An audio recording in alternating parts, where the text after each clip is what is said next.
warahmatullahi wabarakatuh. Waalaikumsalam warahmatullahi wabarakatuh.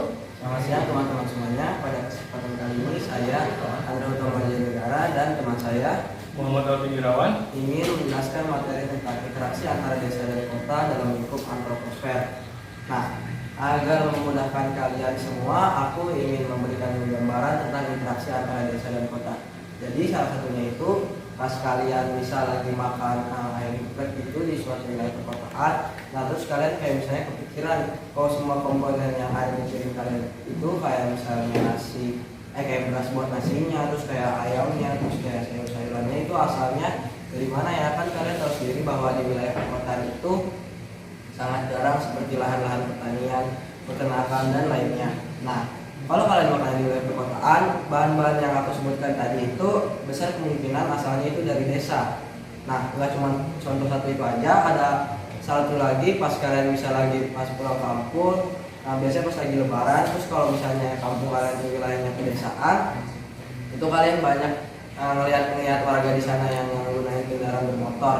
Padahal kan pabriknya itu nggak ada di sana. Nah, kendaraan bermotor yang digunakan sama warga-warga sekitar itu asalnya dari hasil produksi dari pabrik yang umumnya itu ada di kota. Nah, jadi dari gambaran itu udah lumayan kelihatan bahwa terjadinya interaksi antara desa dan kota. Nah, jadi sekarang aku ingin jelasin pengertian antara interaksi antara desa dengan kota.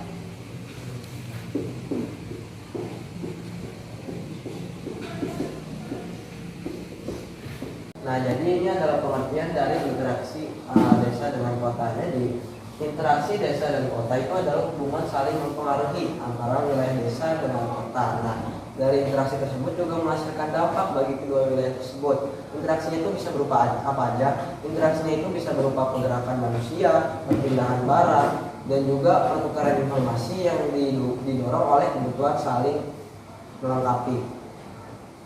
Nah, di sini saya akan menjelaskan tentang dampak positif dan dampak negatif di desa. Simak di sini. Dampak positif desa: modernnya desa, peninggalan ekonomi, peningkatan SDM.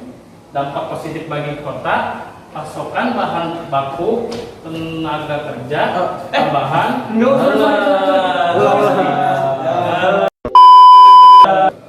Dampak positif desa: modernisasi desa, peningkatan ekonomi, peningkatan SDM. Dampak bagi kota: pasokan bahan baku, tenaga kerja, tambahan, pasar produksi. Sedangkan negatifnya bagi desa: kekurangan tenaga kerja, perubahan budaya, dan alih fungsi lahan. Dampaknya negatif bagi kota: urbanisasi, masalah sosial, dan degradasi lingkungan.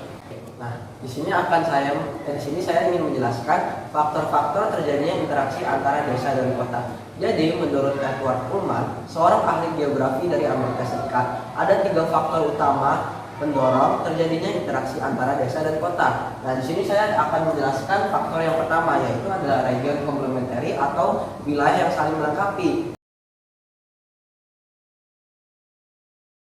Jadi, region komplementari atau wilayah yang saling melengkapi ini, kan kalian tahu sendiri nih bahwa wilayah desa dan kota itu sangat beragam dan banyak. Nah, pastinya wilayah-wilayah tersebut tuh memiliki kelebihan dan kekurangannya masing-masing. Nah, di sini seperti contoh di gambar, di sini dikatakan wilayah A itu minus sumber daya Y, dan tapi dia itu plus sumber daya X, dan juga di sini wilayah B itu plus sumber daya Y dan juga minus sumber daya X. Nih, kita bisa contohkan misal di wilayah A ini adalah desa ya. Jadi di wilayah pedesaan itu kita asumsikan bahwa banyak sumber daya seperti bahan-bahan makanan. Nah, tapi kan di wilayah A atau desa ini juga kan banyak kekurangan sumber daya seperti alat-alat teknologi dan mesin dan lain sebagainya.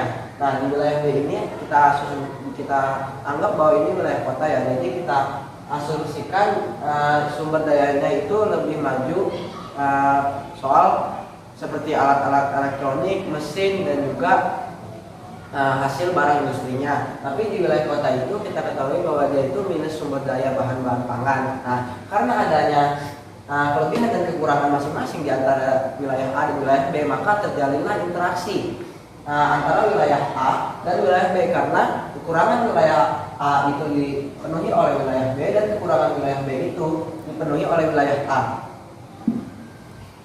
Nah, di faktor yang kedua ini adalah intervening opportunity atau kesempatan intervensi.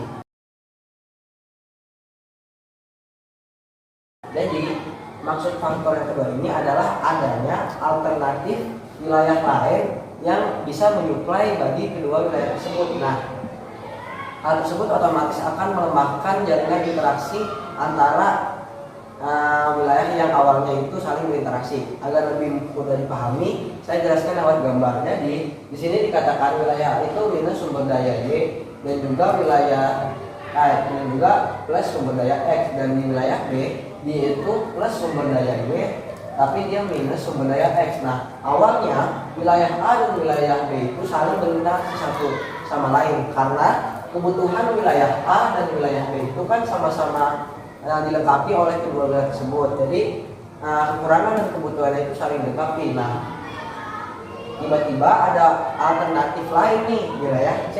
Nah, di sini wilayah C itu yaitu plus sumber daya X dan plus sumber daya Y. Jadi wilayah C ini dapat menyuplai kekurangan dari wilayah A dan juga dapat menyuplai kekurangan atau kebutuhan dari wilayah B juga, karena di sini dikatakan yaitu plus sumber daya X dan juga dia plus sumber daya Y. Nah, mungkin kalian bertanya mengapa sih wilayah A dan B itu nggak saling berhubungan aja?